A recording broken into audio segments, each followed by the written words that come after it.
Sur la banquise de l'océan Arctique, des chercheurs assistent depuis quelque temps à un phénomène qui semble indiquer un réchauffement en cours de la planète.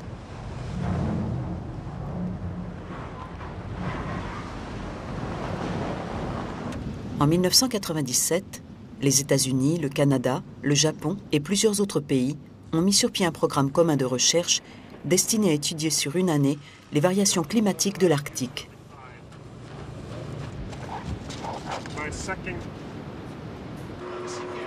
Les chercheurs ont ainsi constaté que sous la banquise, l'eau de mer présentait un degré de salinité étonnamment bas.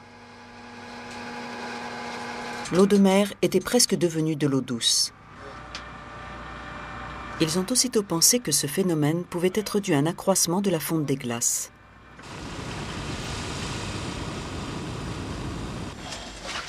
En plongeant sous la banquise, ils ont constaté qu'en effet, la couche de glace était plus mince que prévu. Les calculs ont montré que le volume de glace fondue correspondait à peu près à une épaisseur de 3 mètres sur toute l'étendue observée. L'Arctique, apparemment immuable, subit en fait de profondes transformations.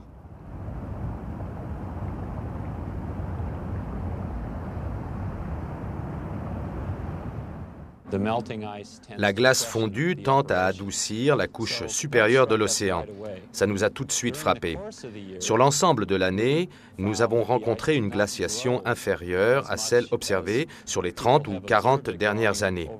Nous sommes très impressionnés de constater à quel point la glace est mince et combien l'eau de l'océan est douce en surface. Cet accroissement de la fonte des glaces a des répercussions sur toute la Terre. Parce qu'elle est blanche, la glace réfléchit presque 100% du rayonnement solaire. Elle contribue ainsi à limiter la température atmosphérique. Elle fait littéralement office de climatiseur à l'échelle de la planète tout entière. Les interstices se multipliant entre les plaques de glace, la surface de l'océan est toujours davantage exposée au soleil. Or, c'est une surface sombre et donc peu réverbérante qui absorbe massivement la chaleur du soleil et contribue ainsi au réchauffement de l'atmosphère. Cette élévation de température accélère à son tour la fonte de la banquise. Il en résulte une réduction de l'effet réfrigérant de la calotte glaciaire et donc une nouvelle augmentation de la température atmosphérique, et ainsi de suite. Que se passerait-il ? Quelle serait l'incidence sur la température du globe si toute la glace de l'océan Arctique venait à fondre?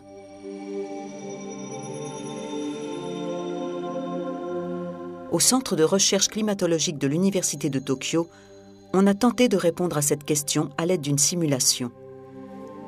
Voici quel est le changement de température prévisible 20 ans après la disparition de la banquise. La température s'élèvera jusque dans les régions équatoriales très éloignées de l'Arctique. Sur la Terre entière, le thermomètre grimpera en moyenne de 2 degrés en l'espace de 20 ans, ce qui alimentera un important réchauffement du globe déjà amorcé par la combustion massive de pétrole et autres combustibles fossiles. C'est la plus grave menace écologique à laquelle l'humanité soit confrontée. La température moyenne de notre planète vient déjà de faire un bond de 0,6 degrés au cours du XXe siècle. Si le réchauffement se produit au rythme actuel, le taux de dioxyde de carbone dans l'atmosphère aura doublé en 2100, atteignant une proportion de 0,7 pour 1000. Il devrait en résulter toute une cascade de désastres. On ne peut pas être encore certain que la diminution du volume des glaces de l'Arctique soit directement imputable au réchauffement de la planète, même si de nombreux spécialistes le soupçonnent d'être à l'origine d'inquiétantes modifications de l'océan qui sont peut-être le signal d'une altération du climat sans précédent à l'échelle humaine.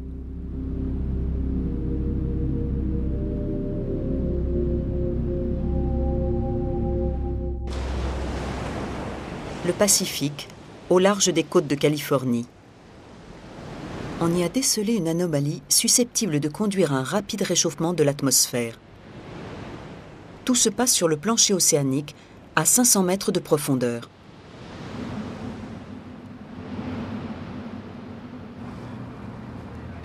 le courant marin a dévié de sa trajectoire et le constate que la température du fond de l'océan s'est élevée d'1 degré dans toute cette zone. À l'aide de bathyscaphes, les chercheurs ont tenté d'évaluer les répercussions de ce réchauffement.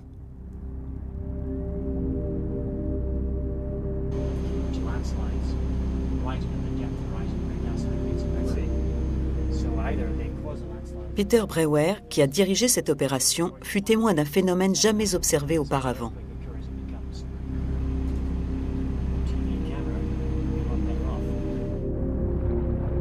Des bulles s'échappent du fond de l'océan. Des bulles de méthane. Le méthane est un gaz qui contribue puissamment à l'effet de serre. Il est capable de réchauffer l'atmosphère 20 fois plus que le dioxyde de carbone. Toute augmentation du niveau de méthane dans l'atmosphère, aussi minime soit-elle, peut déclencher une sévère augmentation de la température du globe.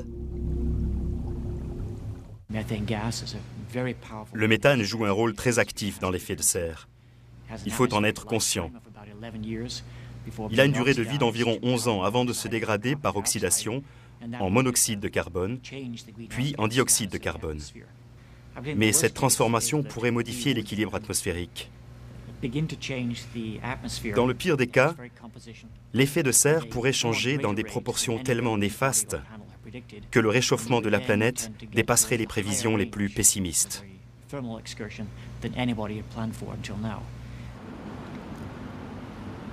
On a récemment découvert que des quantités gigantesques de ce gaz gisaient sous les mers.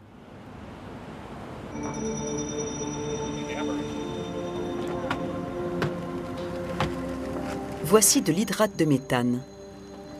C'est une substance qui a la consistance du sorbet et qui résulte de la combinaison des molécules d'eau avec celles de méthane.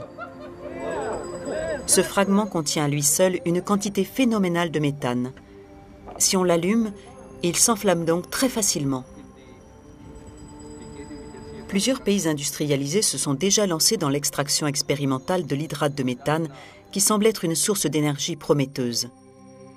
On en trouve d'importantes quantités sous la mer, à proximité des côtes et à des profondeurs supérieures ou égales à 500 mètres. Le calcul montre que la quantité totale d'hydrate de méthane équivaut à 10 000 milliards de tonnes de carbone. C'est une masse considérable, 2 fois celle du pétrole, du charbon et de tous les autres combustibles fossiles réunis. Si pour une raison ou une autre, l'hydrate de méthane se désintégrait et se répandait dans l'atmosphère sous forme gazeuse, il en résulterait une rapide élévation de la température du globe. Dans l'histoire de la Terre, le phénomène s'est déjà produit.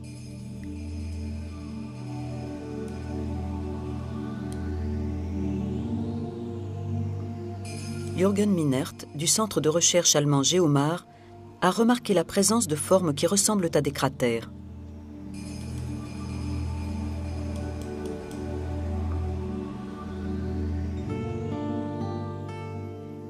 Ces pseudo-cratères sont situés au large de la Norvège, au fond de l'océan, sur une bande large de 1000 km.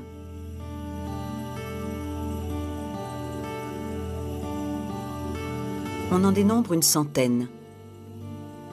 Une étude a montré qu'ils avaient été créés par la soudaine libération de l'hydrate de méthane sous-marin, ainsi rejeté dans l'atmosphère sous forme gazeuse, voici 8000 ans.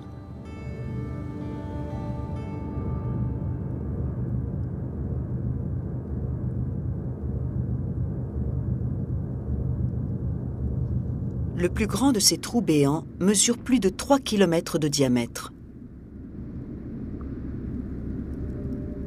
Voici 8000 ans, la glace qui recouvrait l'océan dans cette région a fondu. Il semblerait que la tiédeur de l'eau de mer ait alors déclenché une explosion d'hydrate de méthane à grande échelle.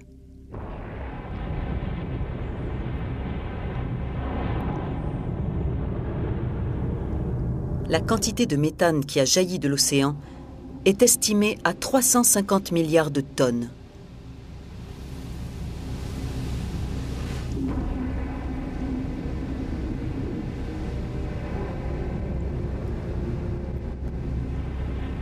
Selon Jürgen Minert, à l'époque, cette masse de méthane est venue accélérer le processus de réchauffement du climat, déjà amorcé par ailleurs.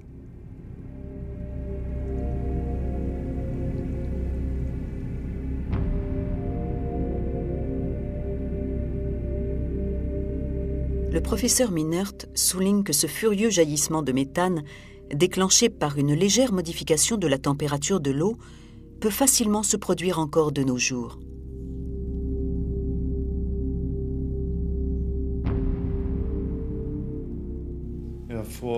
Les fonds marins autour du continent européen constituent un laboratoire naturel pour étudier les réactions de l'hydrate de méthane.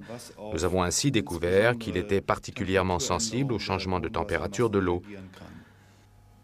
Nous devons être vigilants car le même phénomène qu'il y a 8000 ans est en train de se reproduire et d'importantes quantités d'hydrate de méthane sont sur le point d'atteindre un état instable.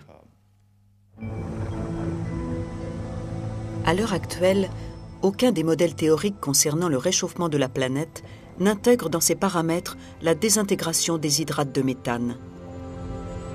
Le volume d'hydrates de méthane, libéré voici 8000 ans au large de la Norvège, ne représentait que 3% du volume total.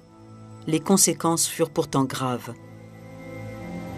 Si une telle quantité se trouvait aujourd'hui libérée dans l'atmosphère, la température moyenne à la surface du globe s'élèverait de 4 degrés en l'espace d'une décennie. Celle de l'eau des mers s'élèverait de 2 degrés, ce qui risquerait d'avoir pour effet de libérer de nouvelles masses d'hydrates de méthane. Si la chose se produisait, l'humanité serait confrontée à une crise sans précédent.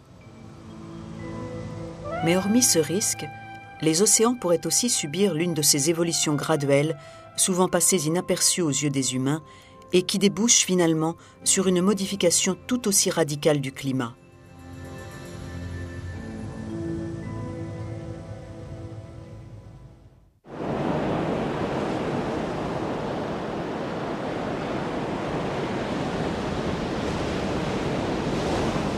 Depuis toujours, l'océan fait office de régulateur du dioxyde de carbone contenu dans l'atmosphère. Les vagues, avec leurs franges d'écume et le ressac, n'ont pas cessé de dissoudre le gaz carbonique de l'air dans l'eau des mers. L'absorption par les océans d'une certaine quantité de gaz carbonique a permis l'instauration du climat tempéré que nous connaissons actuellement. À l'inverse, une modification de ce processus influerait automatiquement sur le taux de gaz carbonique contenu dans l'atmosphère.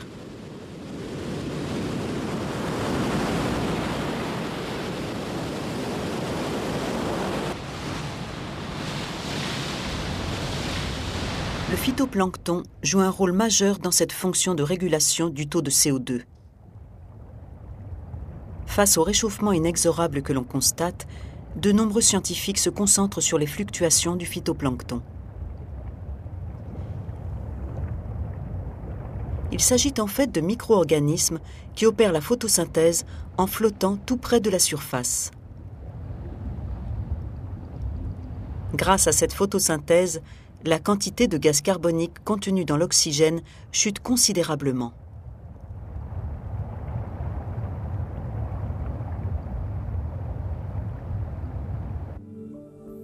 À partir de la lumière du soleil, de l'eau et du gaz carbonique dissous dans la mer, le plancton produit de l'oxygène et des matières organiques. C'est ce que l'on appelle la photosynthèse.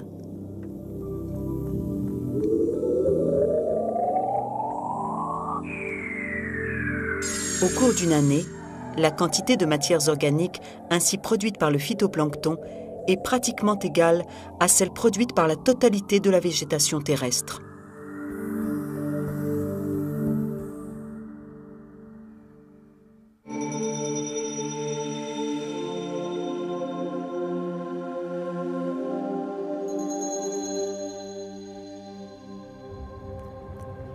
Une partie du produit de la photosynthèse coule vers le fond.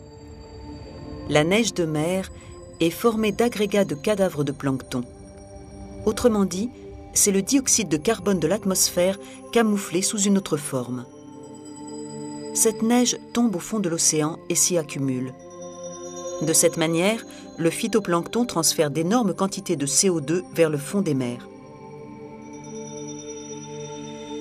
Toutefois, l'efficacité de ce processus varie selon les endroits. En collaboration avec des centres de recherche du monde entier, les spécialistes américains de la Woods Hole Oceanographic Institution ont mesuré les quantités de matières organiques qui coulent vers le fond en différents points du globe. Ce cône de couleur jaune, aperçu entre les vagues, est un piège à sédiments. Il reste immergé un certain temps et récupère les matières organiques en train de couler vers le fond. Elles sont collectées dans le conteneur en matière plastique fixé à la base. De tels pièges à sédiments ont été déployés sur plus d'une centaine d'emplacements en différents points du globe.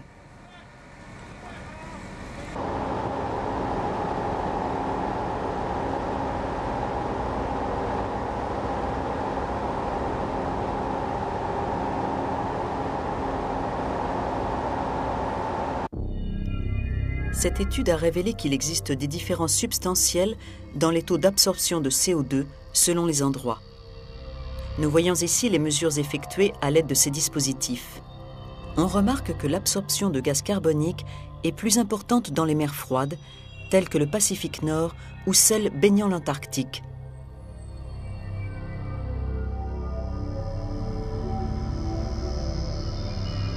Pourquoi en est-il ainsi ? Parce que dans les zones froides, le plancton est plus abondant.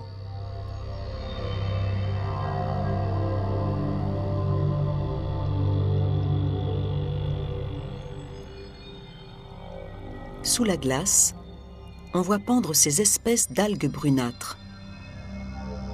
En fait, ce sont des agglomérats d'un type particulier de plancton, appelés diatomées, qui sont devenus visibles à l'œil nu tant ils forment une masse importante. Les diatomées ont le rendement le plus efficace de tout le phytoplancton en termes de production de matières organiques. Ce sont donc les plus grandes consommatrices de CO2.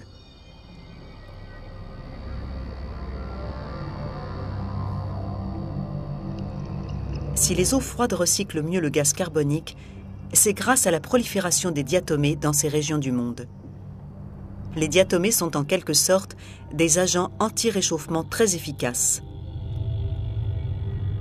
En juillet 1997, on a observé depuis l'espace une anomalie dans la répartition du plancton. Dans la mer de Bering, le satellite américain Seastar a détecté une prolifération de plancton qui n'était pas des diatomées.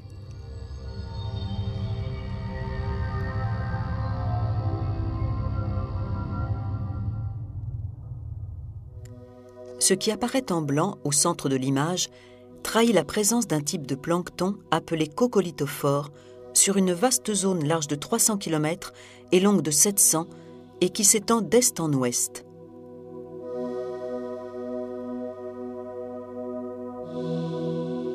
D'ordinaire, les coccolithophores prospèrent dans des mers plus chaudes que la mer de Bering. Au microscope, ce type de plancton apparaît comme un simple point.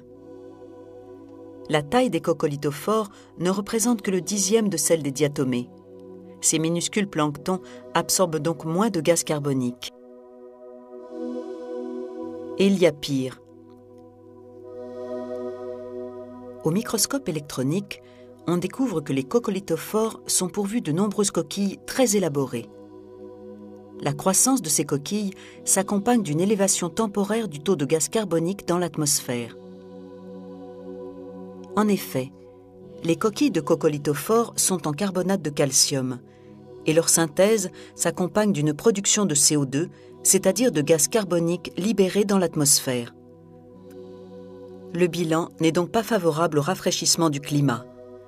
Et l'on peut dire que les coccolithophores sont des accélérateurs du réchauffement global.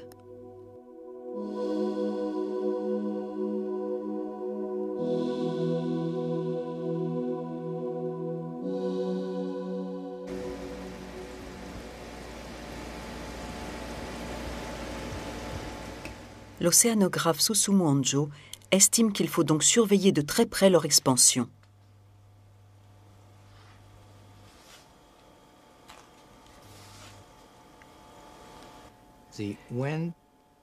Quand l'océan riche en carbonate l'emportera sur l'océan riche en silice, alors il y aura un problème. Le gaz carbonique de l'air ne sera plus absorbé en direction des profondeurs.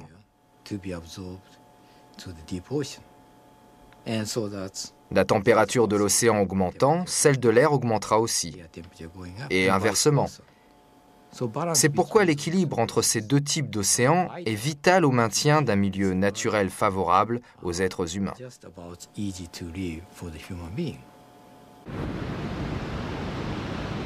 On a pensé que la prolifération de coccolithophores dans la mer de Bering avait pu être provoquée par l'élévation de la température de l'eau, puisque dans cette région, elle s'est réchauffée d'environ 2 degrés en 1997.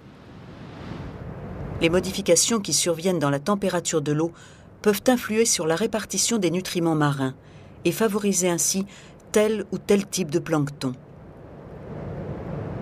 Pour l'essentiel, les nutriments sont dissous dans les eaux profondes de l'océan et remontent à proximité de la surface à la faveur d'un mécanisme appelé upwelling. Les diatomées se nourrissent de tels nutriments avant d'éclore dans les couches supérieures de l'océan.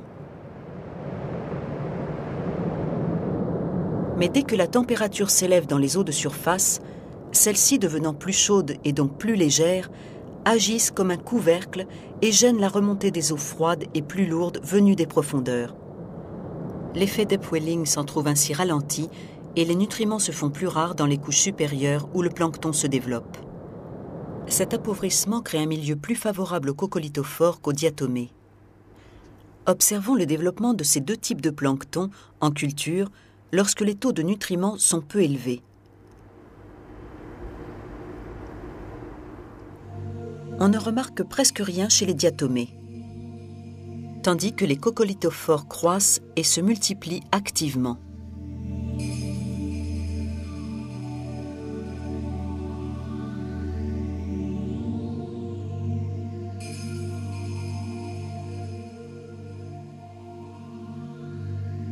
Les coccolithophores ont proliféré dans la mer de Bering. Il a suffi d'une faible élévation de la température de l'eau pour déclencher ce phénomène sans précédent. Si la même modification s'appliquait à toutes les mers du globe, quelles seraient les répercussions en termes de climat? À l'université de Hokkaido, tout au nord du Japon, des chercheurs ont élaboré un modèle pour déterminer dans quelle mesure le bilan du gaz carbonique dans l'atmosphère est affecté par les fluctuations du taux des divers types de plancton dans les océans, et notamment les coccolithophores.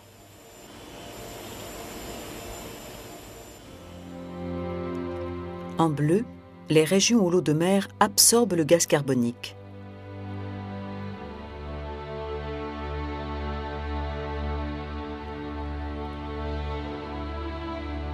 Du jaune au rouge, les régions où l'océan libère au contraire du gaz carbonique. Plus la température s'élève, plus les océans virent au rouge.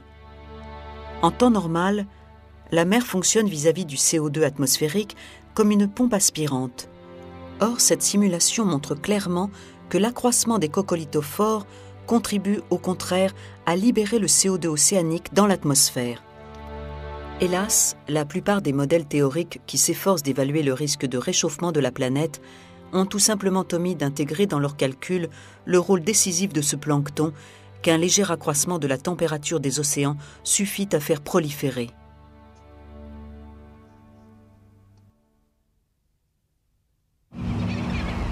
Les modifications du plancton créeraient des anomalies dans tout l'écosystème, comme on a pu le constater au large de la Californie. Cette partie du Pacifique est le paradis des ornithologues. Or, ils viennent de constater une chute spectaculaire du nombre d'oiseaux de mer.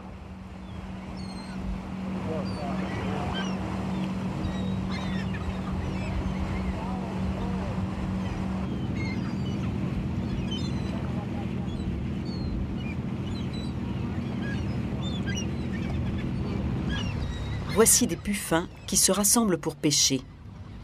Ils étaient jadis si nombreux qu'on distinguait à peine la surface de l'eau. Mais dans les 8 dernières années, leur population a chuté de 90%. Quelle est la raison de ce phénomène?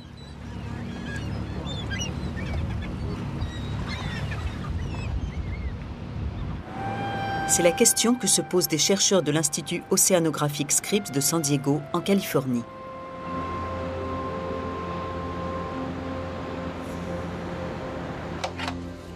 Dans les sous-sols de ce vénérable institut, on a trouvé des pièces à conviction qui pourraient bien apporter un début de réponse. Près de 100 000 bocaux sont conservés sur ces étagères.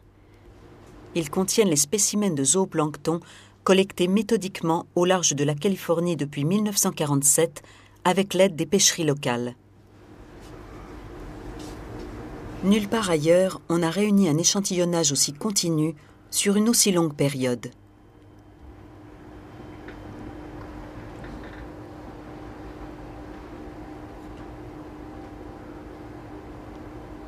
Celui-ci date de 1951, celui-là de 1998. En avril, au même endroit, à la même heure de la nuit. Regardez la différence flagrante dans la masse totale de zooplancton, ce qu'on appelle la biomasse.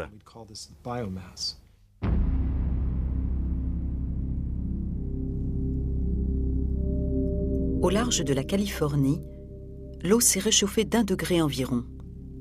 Le professeur Roman et ses collègues pensent que ce réchauffement a causé le déclin des diatomées et d'autres types de plancton. Certes, ils ont pu céder la place à un autre type de plancton, les coccolithophores. Mais leur taille très inférieure ne permet pas de compenser le déficit de la biomasse et de nourrir une aussi grande quantité de zooplancton.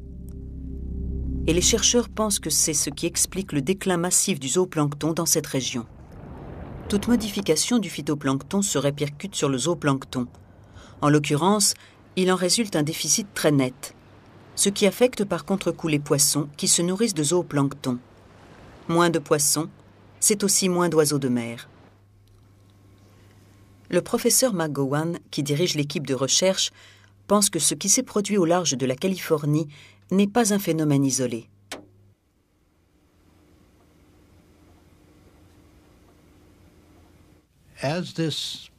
Plus cette tendance au réchauffement va s'affirmer,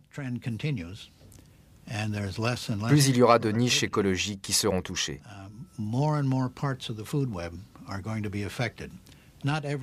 Toutes les espèces ne seront pas affectées de la même manière, au même moment. Mais de proche en proche, on en verra une décliner, puis une autre, et ainsi de suite.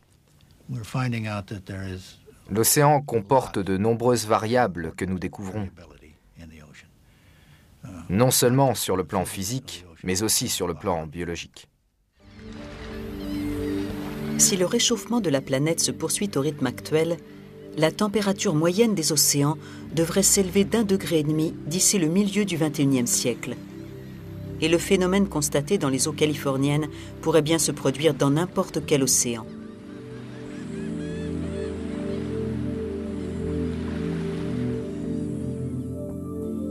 Les mutations du plancton sont susceptibles d'accélérer le phénomène de réchauffement, mais aussi d'altérer l'ensemble de l'écosystème aquatique. Et quel impact ce nouveau déséquilibre aura-t-il à son tour sur le réchauffement de la planète ? C'est une question qui n'a pas encore de réponse.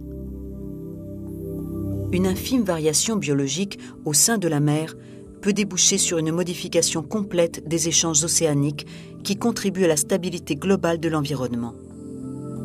Si la chose devait se produire, nul ne sait quelle menace pèserait sur notre avenir. La plupart des extrapolations indiquent qu'en 2100, l'air contiendra 700 parties pour million, soit 0,7 pour 1000 de gaz carbonique. Mais c'est sans compter avec les variations en question au sein des océans, car alors la proportion de gaz carbonique serait bien supérieure, 1,4 pour 1000, soit 4 fois le niveau actuel. Oui, l'océan a le pouvoir de déclencher une fulgurante accélération du réchauffement de notre planète.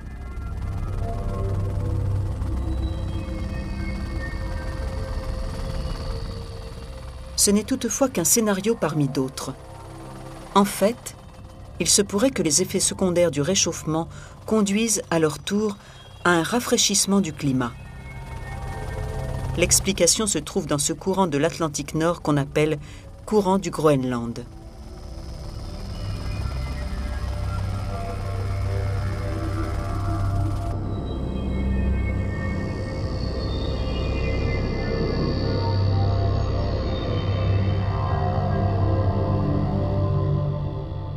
En hiver, les eaux froides, plus denses et plus salées, s'enfoncent vers les profondeurs de l'Atlantique, au large du Groenland.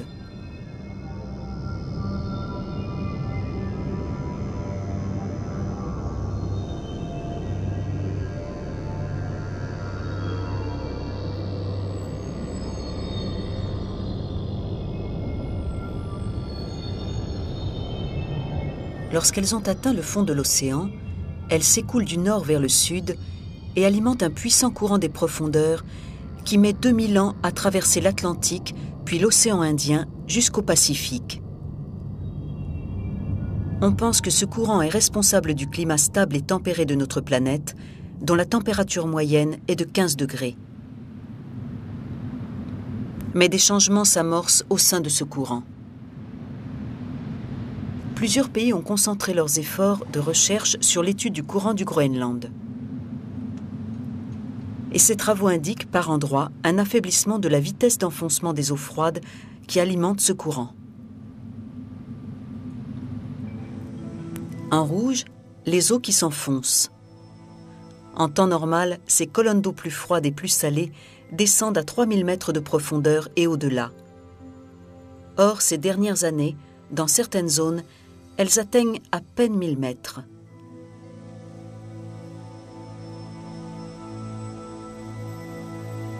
Cela tiendrait en partie à l'augmentation de la fonte des glaces. Car en fondant, la glace se transforme en eau douce qui diminue la salinité de l'eau de mer et donc sa densité. N'étant plus assez lourde, cette eau mitigée ne parvient pas jusqu'au fond de l'océan. Il en résulterait une certaine stagnation du courant du Groenland.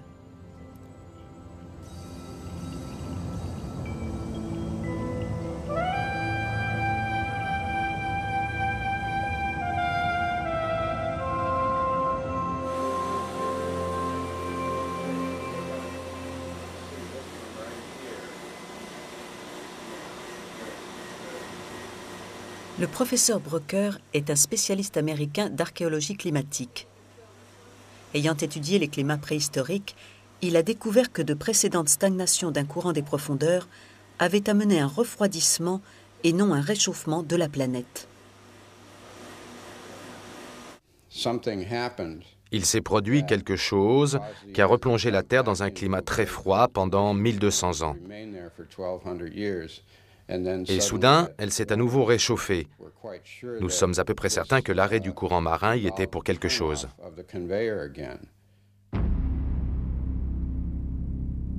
La stagnation d'un courant froid pourrait déclencher un rapide rafraîchissement du climat. Le professeur Brucker pense que ce fut le cas ici. Voici 13 000 ans, la Terre approchait de la fin d'une longue ère glaciaire et entrait dans une phase de réchauffement comme celle que nous connaissons actuellement. Les glaciers qui recouvraient tout le nord de l'Amérique ont commencé à fondre. Et l'eau de fonte de ces glaciers a formé un lac colossal de 300 000 km². Et selon le professeur Brucker, ce gigantesque réservoir d'eau douce fut le responsable de l'arrêt provisoire de ce grand courant océanique des profondeurs. Un jour, voici 13 000 ans, la partie du glacier qui endiguait cet incroyable lac de retenue naturelle a cédé. Elle s'est rompue sous l'effet conjugué de la pression de l'eau et du réchauffement atmosphérique.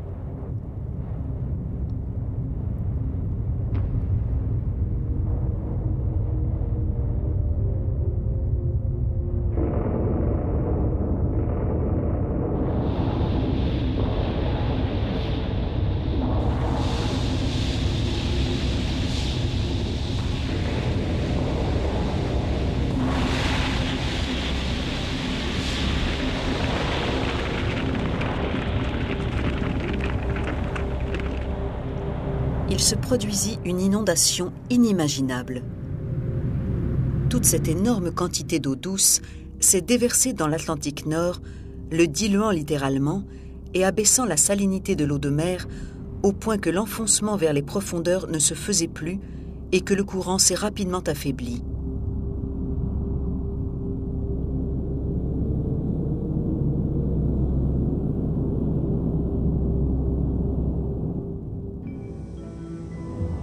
Normalement, les eaux les plus chaudes étaient propulsées vers l'Atlantique Nord par l'enfoncement des eaux froides.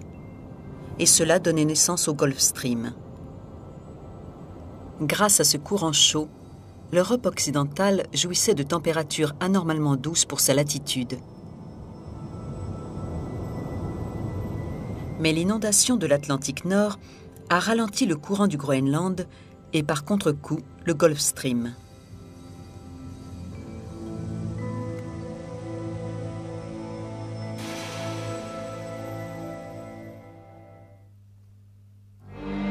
Les températures ont alors commencé à chuter en Europe.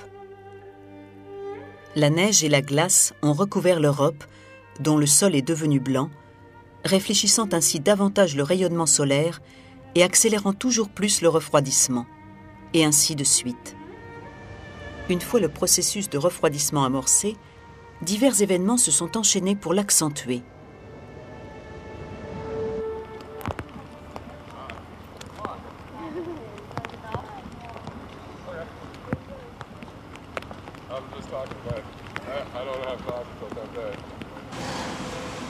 Kevin Harrison, de l'Université de Boston, étudie les types de plancton qui furent prédominants dans le passé en se fondant sur les traces laissées dans les sédiments marins. Il s'est aperçu que les variations climatiques entraînaient une alternance entre coccolithophores et diatomées.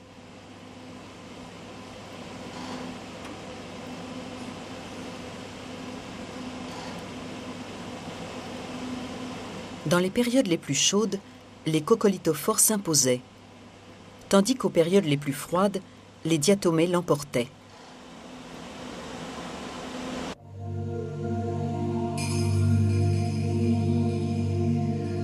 En tant que gros producteurs de matières organiques, les diatomées ont absorbé beaucoup de gaz carbonique et l'ont entraîné vers le fond des océans. La raréfaction du CO2 dans l'atmosphère a accentué la chute des températures. Avec l'aide de la stagnation des courants froids, ces réactions en chaîne ont amené la température moyenne du globe à diminuer de plus de 10 degrés. À l'avenir, si le courant du Groenland entrait en sommeil, notre planète serait-elle frappée par un refroidissement analogue à celui constaté voici 13 000 ans ?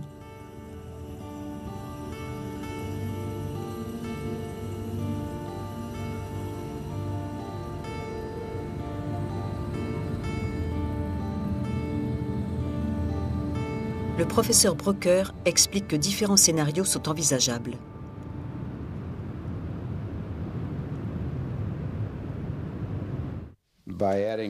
En prenant en compte les gaz à effet de serre, il y a 8 ou 9 issues plausibles.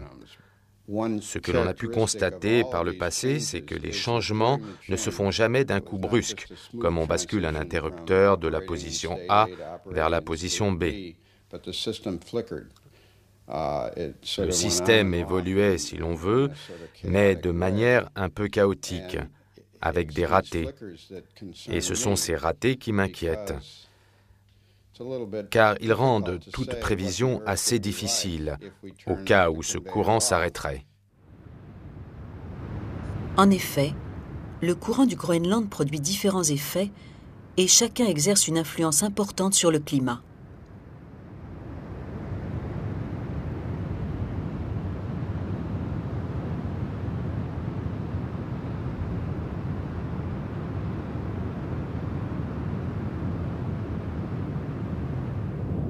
Quand les eaux froides s'enfoncent, elles n'attirent pas seulement un courant chaud vers le nord, mais en plus, elles réduisent le taux de dioxyde de carbone dans l'air. Plus la température est basse, plus le gaz carbonique se dissout facilement dans l'eau. Les eaux glacées du Groenland entraînent donc avec elles vers le fond des quantités énormes de CO2. Si ce courant s'arrête un jour, alors la pompe cessera de fonctionner et le taux de gaz carbonique dans l'air se mettra à croître. Ce qui signifie que la stagnation d'un tel courant produit deux effets diamétralement opposés. Primo, il affaiblit le Gulf Stream et déclenche un refroidissement. Secondo, il augmente le taux de dioxyde de carbone dans l'air et contribuent au réchauffement du climat.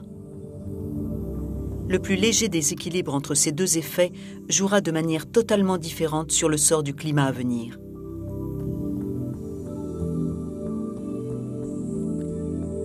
Il y a 13 000 ans, la mise en sommeil de ce courant a déclenché une glaciation. On croit savoir aujourd'hui que la température initiale était en moyenne plus basse qu'aujourd'hui. De ce fait, un léger refroidissement a débouché sur une rapide extension des glaciers.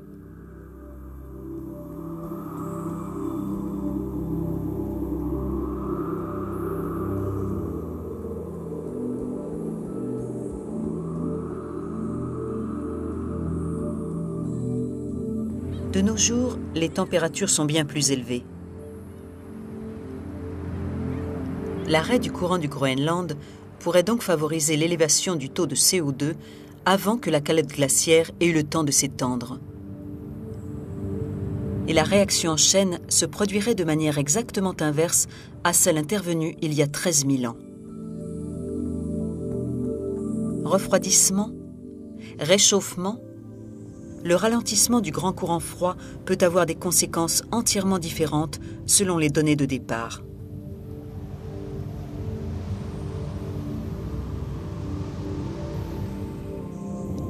Mais dans tous les cas de figure, le climat tempéré dont nous jouissons actuellement serait totalement modifié.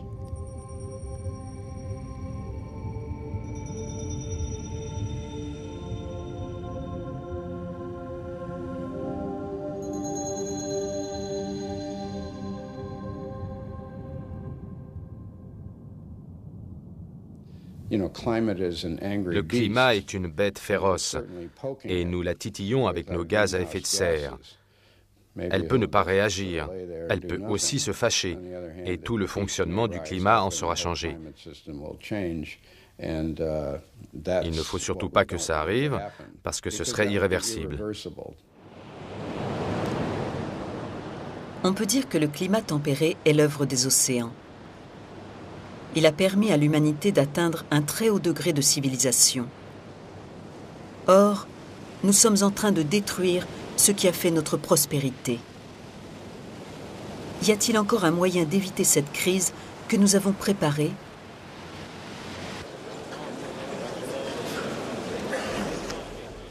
L'une des mesures proposées à la conférence de Kyoto en 1997 a suscité le plus grand intérêt.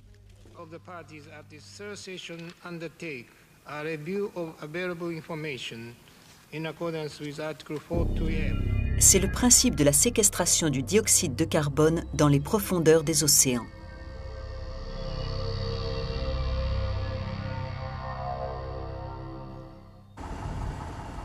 Une expérience préliminaire a débuté à l'automne 1998 dans le port de Nagasaki, dans le sud du Japon.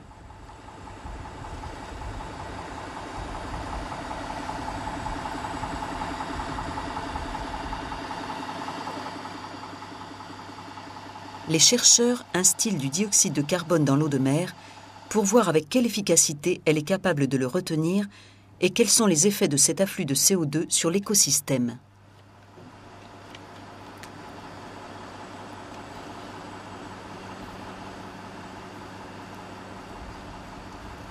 Lorsque le dioxyde de carbone se dissout dans l'eau de mer devient acide, ce qui pourrait avoir un effet négatif sur le plancton ou sur le poisson. Cela reste à déterminer.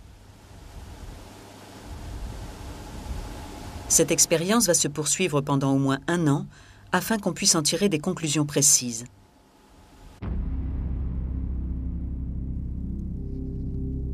Si elle s'avère concluante, le dioxyde de carbone résultant de l'activité industrielle sera liquéfié, puis chargé sur des bateaux et libéré directement en haute mer.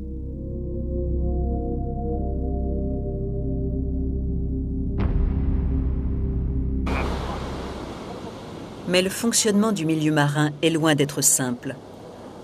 Une petite modification apportée dans tel domaine peut en déclencher d'autres parfaitement inattendus et remettre en question tout l'équilibre du milieu naturel dans lequel nous évoluons.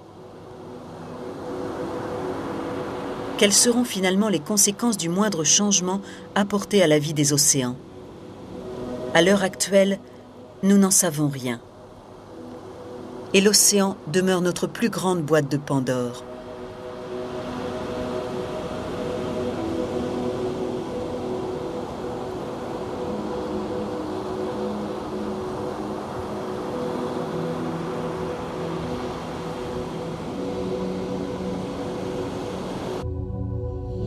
Le système solaire, c'est là que nous vivons.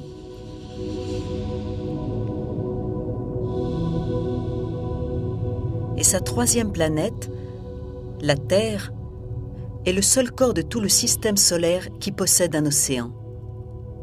Grâce à lui, la vie existe sur cette planète.